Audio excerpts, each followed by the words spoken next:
Katika upimaji wa mwaka 2025 wapo watahiniwa waliokiuka taratibu za mitihani. Hivyo baraza limefuta matokeo yote ya wanafunzi 41 waliofanya udanganyifu na 8 walioandika matusi kwenye karatasi zao za majibu katika upimaji wa kitaifa darasa la 4. Aidha, baraza limefuta matokeo yote ya wanafunzi 29 waliofanya udanganyifu na 11 walioandika matusi katika upimaji wa kidato cha pili.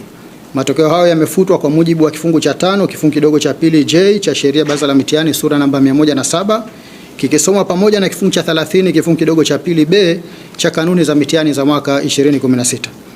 Baraza la mitihani linapenda kuchukua fursa hii kuzipongeza kamati za mitihani, wakuu wa shule, wasimamizi, wasahishaji na wadau wote wa elimu kwa kazi kubwa na nzuri walioifanya kuwa utulivu na kuendesha upimaji huu. Aidha, baraza linawapongeza wanafunzi wote waliofanya upimaji huu kwa kuzingatia kanuni za mitihani wakati wote. Wanafunzi wanaposajiliwa, wengine wanakosa kufanya mtihani kwa sababu za utoro. Wako ambao wanafika katika chumba cha mtihani wakiwa ni watoro, na wengine wanakuwa wamesajiliwa lakini hawakuwa wakihudhuria shule, lakini wapo ambao wanapata dharura ya ugonjwa.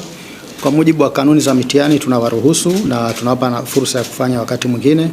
Kwa hiyo ziko sababu mbalimbali, lakini zinachangiwa na hayo ugonjwa lakini na utoro. Kwa hiyo hatua mbalimbali baraza linaendelea kuchukua kwa kushirikiana na wadau mbalimbali kwa kutoa taarifa katika mamlaka zao ili swala hili la utoro likomeshwe, na wale wanaoandika matusi baada ya matokeo haya baraza linaandika barua katika mamlaka zao ikiwemo wakuu wa shule na bodi za shule, kwa shule za msingi, kamati za shule, na kuwahusisha wazazi katika kuchukua hatua ili kuhakikisha ili swala la matusi linakomeshwa kabisa.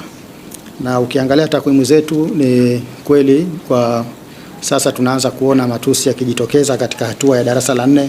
Mwaka jana tulikuwa na wanafunzi 8 walioandika matusi darasa la 4. Mwaka jana tulikuwa na wanafunzi 5, mwaka huu tumekuwa na wanafunzi 8 walioandika matusi. Kwa hiyo tunaendelea kuchukua hizo hatua na kuwatambua wanafunzi hao kwa sababu bado wapo katika mfumo wa elimu.